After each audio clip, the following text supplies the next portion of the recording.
My name is Danielle Moore. I'm 36 years old and a commercial attorney in New York overseeing national contracts worth hundreds of millions of dollars.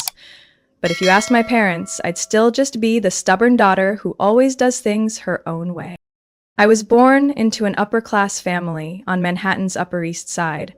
My father, Franklin Moore, is the founder of Moore and Kingsley Realty, a real estate empire spread across the East Coast. My mother, Linda, is the kind of woman who never appears without a pearl necklace, moves like a stage actress, and knows exactly how to make each social event echo through elite circles. We lived in a 3-story classic townhouse with walnut-paneled walls and crystal chandeliers, once featured in a design magazine when I was 8. My parents had 2 children, me and my brother Brandon, who's 4 years older. From an early age, everyone said I was the smarter one. I learned to read at 3, placed second in a city math competition at 7, and was top of my class throughout elementary school. But it was never enough. "Danielle, straighten your back. No one respects a girl who slouches at a cocktail party," my mother would hiss between clenched teeth during charity galas, still smiling at donors. Brandon, on the other hand, only needed to crack a dull joke to make everyone at the table laugh. "She's too serious," my father once said, skimming past my straight-A report card to ask Brandon about his basketball game. I've lost count of how many times I was compared. Whenever I achieved something, my parents' reaction was always, "Good, but Brandon." When I won first place in a state essay contest at 12, a local newspaper asked to interview me. My mother booked hair appointments for the entire family. "They'll be taking a family photo. We need to present a unified image," she said, brushing my hair so hard I nearly cried. I remember the day the reporter came. The photo ended up with Brandon in the center, his arm over my shoulder like he was the winner. I stood off to the side in a lace dress my mother chose, smiling awkwardly and barely in the frame. "The article turned out great, sweetheart," my father said that evening. Brandon looked so polished. When I started thinking about college, my dream was to study law at Stanford, nearly 2,000 miles from New York. "Columbia's nearby and has tradition," my father said coldly. "Brandon went there too. You should seriously consider it." I still remember the day Stanford sent my acceptance letter, along with a partial scholarship. I rushed to share the news, hoping they'd finally smile.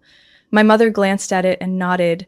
"We'll cover the rest," but I waited for the rest of the sentence like waiting for a grenade to drop. "But the condition is that you come back and work for Moore and Kingsley after graduation." When I said no, the house went cold. From then on, everything I did was labeled against family values. Through all my childhood and youth, I don't recall a single moment where my parents praised me sincerely. Brandon, though. He was always the pride, the natural successor. I was the second child, there to fill the family portrait, as long as I stood in the right spot and smiled. What they didn't expect was that, in those years of being overlooked, I learned to stand on my own. I didn't need my parents to pave my way. I didn't need Brandon to step aside. And I certainly didn't need hollow praise from people who only saw me through the lens of the Moore name. I used to think I had to try harder for them to love me. But now I know validation can't be begged for. It has to come from those who truly see you. And my parents never did. To them, I was just part of the background, meant to support the perfect image they were so desperate to project. I left New York on a sweltering August morning, suitcase in hand and a job offer from Rosenfeld and Lang in Austin, Texas, tucked in my bag. It wasn't California, like I once dreamed of, but it was far enough to breathe, and close enough that they couldn't say I'd run away. When I told my parents about the decision during a weekend dinner, no one spoke for 30 full seconds. Then my father set his knife down and tapped his plate. "You're turning down Columbia?" His voice dropped, as if I'd just renounced my citizenship. "I'm turning down law school to avoid working for the family's real estate firm," I replied, trying to keep my tone level. My mother smiled, one of those perfectly rehearsed expressions shaped by decades of polite refusals at afternoon teas. "Danielle, who walks away from everything that's already been set in motion?" Everything that's been set in motion, I emphasized, was never for me. It's the life they want me to live, not the one I chose. Brandon was sipping red wine, raising an eyebrow but staying silent. As always, he never intervened, especially if it meant risking his standing with Dad. "Do you think people in Austin will value you more than they do here?" my father asked suddenly, voice quiet but cutting. "Or do you just want to start over, as if the Moore name means nothing?" I didn't respond. I'd spent months sitting with that question, and I knew the Moore name only had value if I played by their script. Otherwise, it became a weight. That flight to Texas was the first time freedom felt tangible. Not in a book or a teenage fantasy, but in a real place where I could rebuild myself from scratch. No expectations. No scrutinizing glances behind every word I said.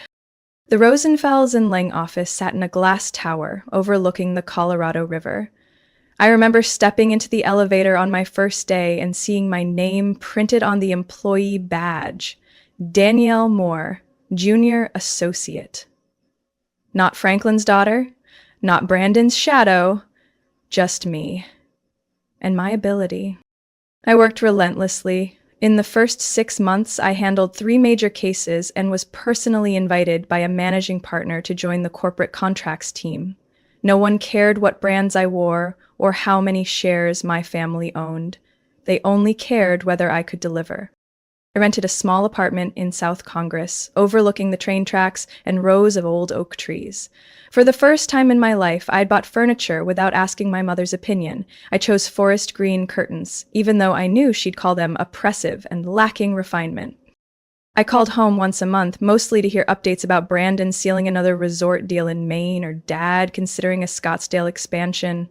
As for me, I was the girl in Texas they spoke of like a side project left on pause. By the time I was promoted to associate after just 1 year, a rare feat at the firm, I'd stopped updating them. The last time I called to share good news, my mother replied, "Brandon was just invited to a government investment summit. It's wonderful that you're both staying busy."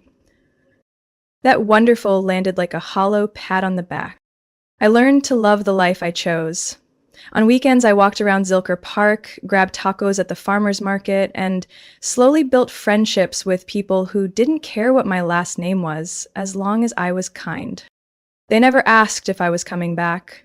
They viewed Austin as a detour, a moment of youthful defiance, and I let them think that.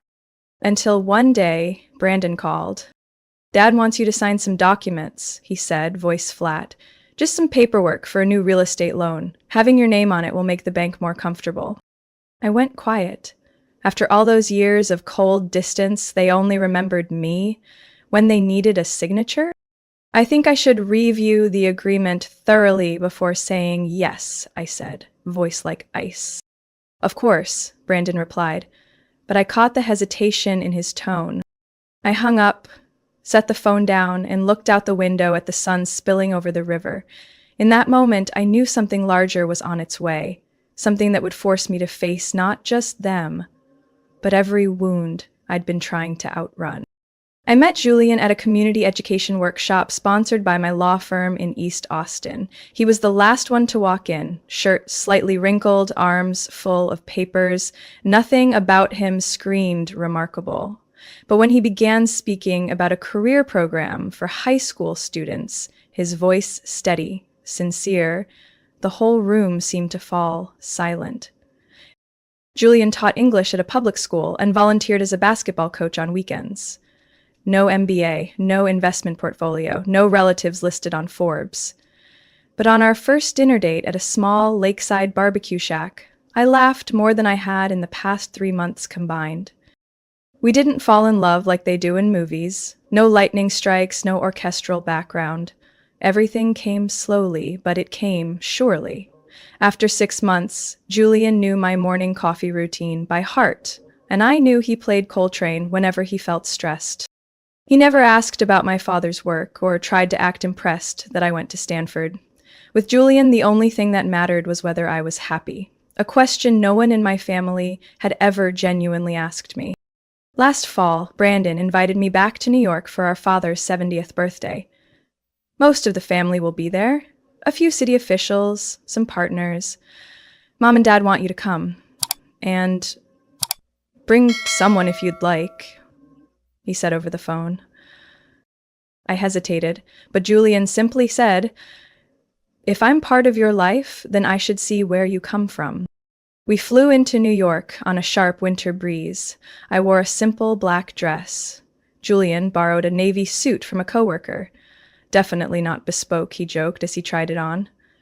I squeezed his hand in the car, my heart tightening as we pulled up to the Moore estate, the same house that once stood like a wall between me and everything I wanted to become. The party was held in the second-floor ballroom, with a string quartet playing one of my mother's favorite classical pieces. The air was rich with red wine, smoked meats, and French perfume. Like time hadn't moved at all inside these walls. My mother saw me first. "Danielle, you're here," she said, brushing a light hug on my shoulder before turning to Julian. "And this is—" "Julian Parker, pleasure to meet you," he said, offering a hand, polite but firm. She blinked. Just once, but long enough for me to notice her eyes scan his plain watch and unpolished shoes. "A teacher?" she asked lightly, nose tilted just a touch. "My daughter has such eclectic taste." I gripped Julian's hand. He smiled anyway, nodding. "I teach literature and debate at a local high school. It demands more than most people expect." "I'm sure it does," my father chimed in, whiskey in hand. "Education is the foundation, right? Even if the income's not exactly impressive." I froze. "Dad." Julian placed a hand on my shoulder and whispered, "It's okay." But I knew it wasn't. The whole night, my parents never asked him a single meaningful question. Instead, they paraded Brandon's new real estate ventures, Aspen's ski trip photos, and the names of influential guests in the room. When we stood to get dessert, my mother leaned in and whispered, "Danielle, you do realize this is a family event, not a PTA meeting." I stopped cold. Her words slapped harder than any raised voice. A few minutes later, Julian and I quietly left the party. In the cab ride back to the hotel, we said nothing. Not until we had changed into pajamas and were sitting by the window overlooking the city lights did I finally speak.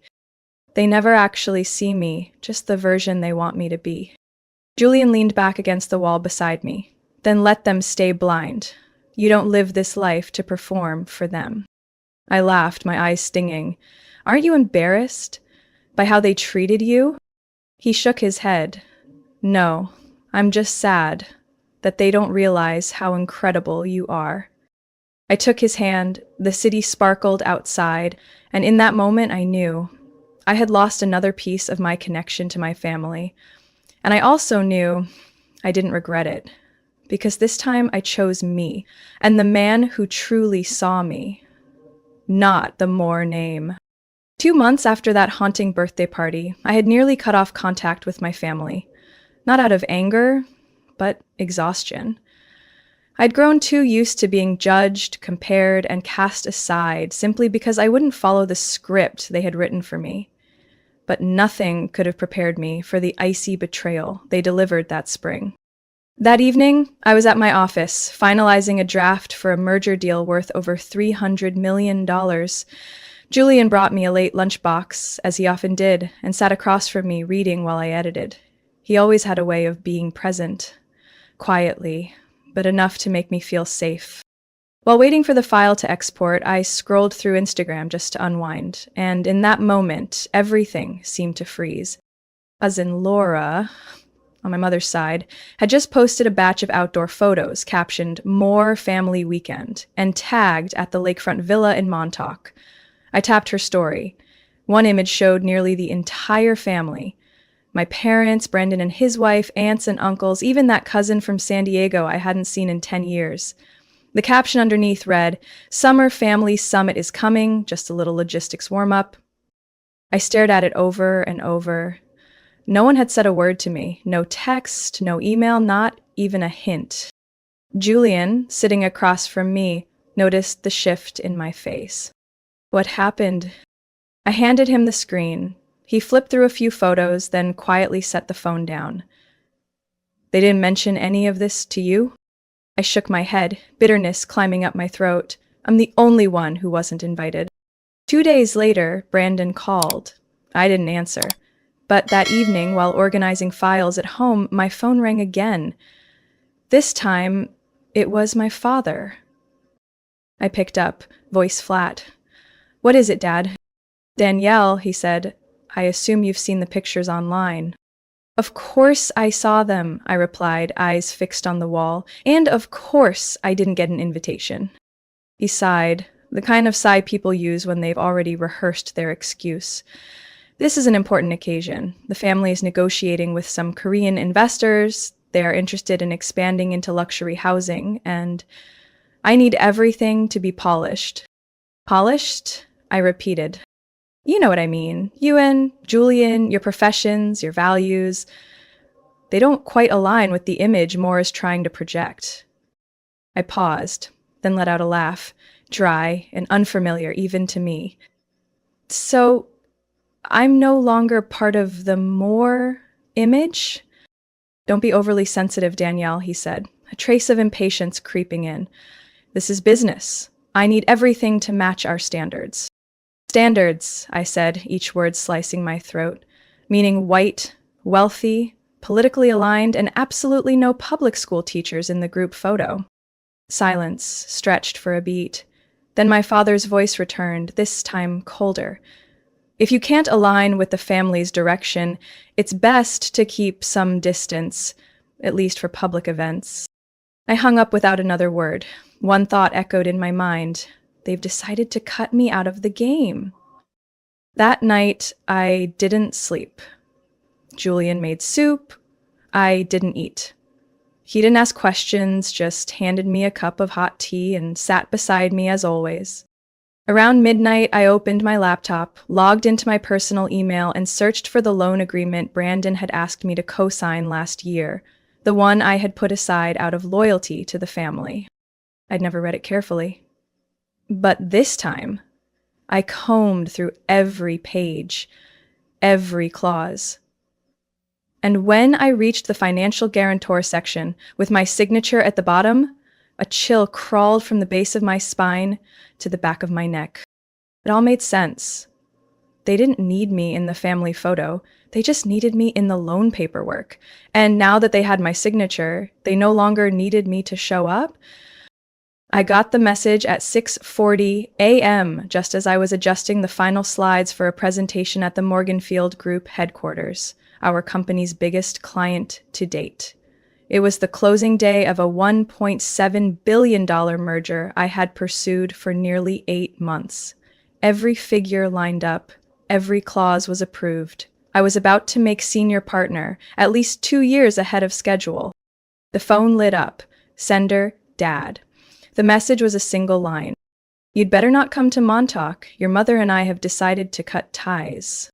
No greeting, no explanation, not even a pause for hesitation. I stood frozen in the empty conference room. The low hum of the AC filled the silence. The ceiling lights reflected off the polished wood floor, echoing the chill in those words.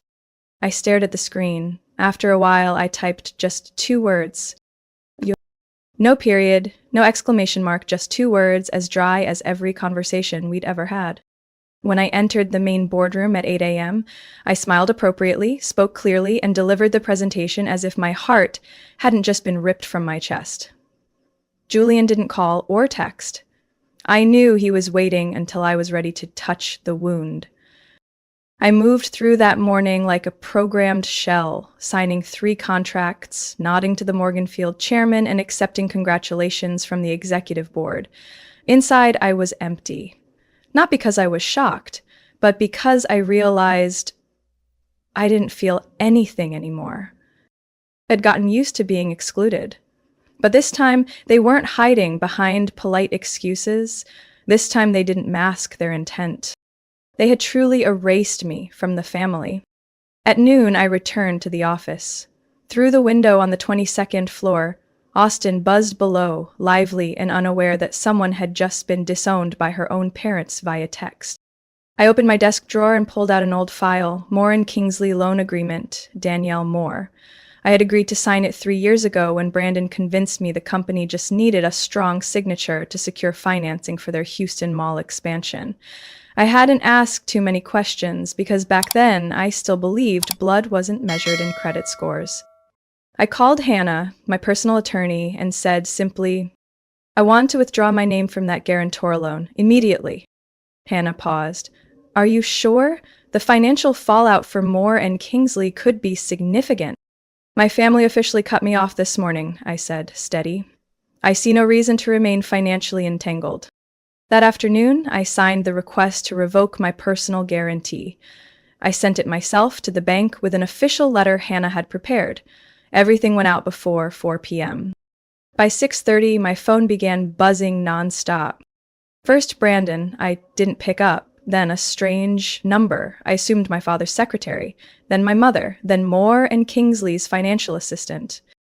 By the time I sat on the balcony having dinner with Julian, my phone showed over 30 missed calls. Julian looked at me and silently offered another glass of wine. "I won't check the messages, but if you need me to do anything, just say the word." I just smiled, light as air. I don't need anything. I'm doing the right thing. That night, I slept deeply for the first time in years. No jolts, no tears, no hoping someone would call and apologize, because I knew they wouldn't. And more importantly, I no longer needed them to. The next morning, I arrived at Hannah's office right on time, bringing a copy of the original loan agreement and a thick folder I had carefully compiled the night before. Walking into the law firm that morning felt very different from all the other times I'd represented clients. This time, I was the one behind the signature to be removed, not because I lost a case, but because I refused to be used any longer. Hannah was already waiting. She pulled out a chair for me, placed a warm cup of tea on the table, and opened her laptop. "We'll begin by sending an official notice to the guarantor bank, Texas National Trust," she said. "Per the agreement, withdrawing the guarantee will trigger a clause that requires your father's company to provide a replacement asset within 30 days. "And if they can't?" I asked. Hannah looked up and met my eyes. "The entire $1.5 million loan could be recalled early. The preferential interest rate would be void. They'd have to refinance under harsher terms or sell assets." I nodded. "Good, send it." Hannah exhaled, hesitating slightly. "You know, this will cause a very strong reaction." "I hope it does," I replied. "Let them see I'm no longer the one who stays silent and nods along." 2 hours later, I received an email from the bank confirming that the request had been received and was being processed. Within 24 hours, Moore and Kingsley would officially receive a notice requiring them to provide a replacement guarantee or pay off the loan immediately. I walked out of Hannah's office like a weight had finally been lifted from my chest after 3 long years. A strange kind of freedom, not flashy, but so real that I had to stop mid-street, tilt my head up, and smile at the sky. At 4 p.m. that day, my phone rang. This time, I picked up. Brendan's voice came through, tense but trying to stay calm. "Danielle, what's going on? You just pulled your guarantee from the Houston loan." "Yes," I said, offering no further explanation. "Do you know what that means?" He gritted his teeth. "The bank's asking us to post new collateral within 30 days. And right now, all assets are tied up in the Florida project." "I know. No need to repeat the terms I clearly read in the agreement I signed," I said, keeping my voice steady. A long pause. "Dad's furious," Brandon said. "He said if we can't resolve this by the end of the week, we'll have to terminate contracts with 3 strategic investors." I closed my eyes and let out a slow breath. If he wants to speak with me, he should call directly, not use someone else as a middleman. "Didn't think you'd actually go through with it," Brandon muttered, like I was a child who'd acted out. I smiled, for the first time in days. "That was his first mistake," I said, "and it'll be his last." That evening, I received 5 more calls from unknown numbers, an email from Moore and Kingsley's legal department, a short text from my mother, "Your father is very disappointed. You can still fix this." I didn't reply. I was at Julian's house, sitting in the kitchen, watching him season a pot of butternut squash soup. He didn't ask what had happened. He simply poured me a glass of white wine and placed a hand gently on my shoulder. Today, you took a really big step, he said softly. I looked at him, the only person who never needed me to prove anything to deserve love. I took a sip of wine. The warmth spread from my throat, all the way down to my soul. 3 days after I withdrew my guarantee from the Houston loan, Brandon flew straight to Austin, no notice, no call. He showed up at my office around noon on a Monday, accompanied by a man in his 50s with a guarded expression and a leather portfolio. My assistant, Kelsey, knocked urgently on my door and whispered, "Danielle, your brother is in the lobby. Says it's urgent, private." I hesitated for a few seconds, then nodded. "Take them to the conference room on the 8th floor. I'll be down in 10 minutes. When I walked into the room, Brandon stood up immediately, his gray suit still marked by the flight. The man with him introduced himself as Raymond Hess, an interim financial supervisor recently hired by Moore and Kingsley to handle the liquidity crisis following my withdrawal. I sat down calmly across from them. "I have 30 minutes. Brandon placed the portfolio on the table, opened it, and pulled out 2 file folders marked with orange sticky notes. "Danielle," he said, his voice lower, trying to stay calm, "you need to look at this." I looked down. On the table were 2 loan agreements from 2021, one for equipment financing at the Nashville branch, another for working capital on the Florida project. The signature on both? Danielle Moore. I stared at the signatures. Uncannily similar, but still off. The D lacked the loop I always added, and the dot on the I was slightly off to the left. I slowly looked up. "I never signed these documents." Brandon nodded. "I know. And who do you think did?" We checked the signing dates. Both documents were submitted during the time you were handling the class action case in Dallas. Your work location and travel calendar don't match. Raymond interjected, his voice soft but sharp. "We hired a handwriting expert. Preliminary analysis shows the signatures were likely simulated, not written by you." A tense silence stretched between the 3 of us. I looked at Brandon. Not angry, not cold, just one clear emotion left. Remorse. "It was Dad, wasn't it?" I asked, nearly whispering. "He forged my signature." Brandon said nothing, just gave a slow nod. He thought, since it was just an internal guarantee, it wasn't worth bothering you. The company was under pressure. He panicked, took a risk. I leaned back in my chair. My heart wasn't racing, just aching, a deep kind of pain, familiar, like someone reopening an old scar I thought had healed. "How long have you known?" I asked. "Just last week," Brandon replied, meeting my eyes. "When the bank sent an update on the loan, I was confused why you hadn't responded. When I checked the old documents, I got suspicious. And when I asked, Dad didn't deny it." I let out a bitter laugh. "And Mom? She doesn't know yet."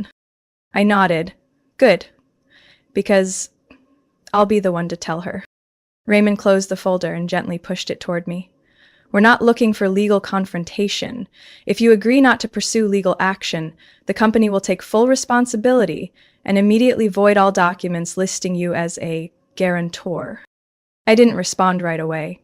I picked up the fake signature, examining each forged line. This wasn't just a legal deception. It was a living proof of betrayal that had lasted 36 years, written in black and white. I said slowly, "I'll have my attorney review everything carefully. I'm not promising anything." Brandon nodded. As he got up to leave, he paused. "Danielle, I'm sorry. I should have protected you long ago." I looked at him for a long moment, and even if I wasn't ready to forgive, I didn't push him away. "Every path starts somewhere," I said. "Let's hope this time you're choosing the right one." After they left the room, I sat alone with the folder in my hands. My father had forged my signature, and this time he would have to face the truth. No more charades to shield him. 3 weeks after the meeting with Brandon and Raymond, I received an email from the law firm's board of directors. The subject was brief: official nomination partnership track. I opened it in silence. No laughing, no screaming, no tears, just a long exhale. Inside, it felt like everything finally clicked into place. Every night working until 3 a.m., every weekend negotiation, every time I set aside personal disappointment to protect a client's interest was finally seen. On merit, without backing, without the Moore name. That afternoon, I left early. Julian had invited me to dinner at a small lakeside restaurant we visited during our first month of dating.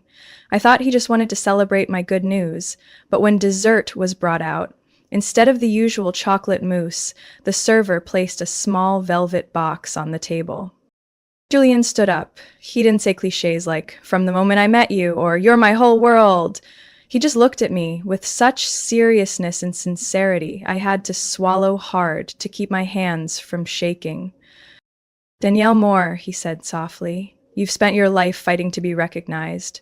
But to me, you were always enough. Since day one. You can keep building your world, your way. I'm only asking for one thing: to walk beside you for the rest of it." I didn't answer right away. My throat was tight, because for the first time in my life, I didn't have to measure my worth to earn love. I nodded. And when he slipped the ring onto my finger, I felt something I'd never touched in all 36 years. Peace. I didn't make our engagement public, but somehow my mother found out. She sent flowers to my office, a bouquet of white tulips with a small card. "If you want, I would love to be there for your big day. No pressure, just Mom, Linda." I held the card, sitting by the window, watching the spring wind move the trees across the street. I knew she had nothing to do with the financial misconduct. I knew most of her life was spent behind a facade my father built. But I also knew forgiveness doesn't mean opening the door again. I texted her, "I'm rebuilding everything from the ground up, including boundaries. If you want to walk with me, the first condition is honesty." She replied 10 minutes later, "I understand. And I'm relearning that slowly but truly." Brandon kept his word. He sent all documents related to the forged contracts to my attorney. We reached a settlement out of court. Moore and Kingsley would compensate for legal and financial damages, remove my name from all current and future obligations, and agreed I had the right to go public if I chose. I chose not to, not out of fear, but because I no longer needed to prove anything. My father never called, never emailed, not a single apology, but I wasn't waiting anymore. One Friday afternoon, as Julian and I were scouting wedding venues, I came across a local business report. Moore and Kingsley had just withdrawn from 2 major projects due to cash flow issues and the loss of a strategic partner. I read it, then closed my laptop. I didn't feel joy. I didn't feel vindicated, just like a door had finally shut for good. Our wedding took place 6 months later, on the shores of Lake Travis, under the golden glow of sunset. No guest lists of elites, no crystal centerpieces or 8-tier cake, just close friends, colleagues I respected, and family. By a new definition, my mother came wearing a soft jade green dress that didn't stand out. She sat in the 3rd row, didn't give a speech, didn't try to steal the spotlight.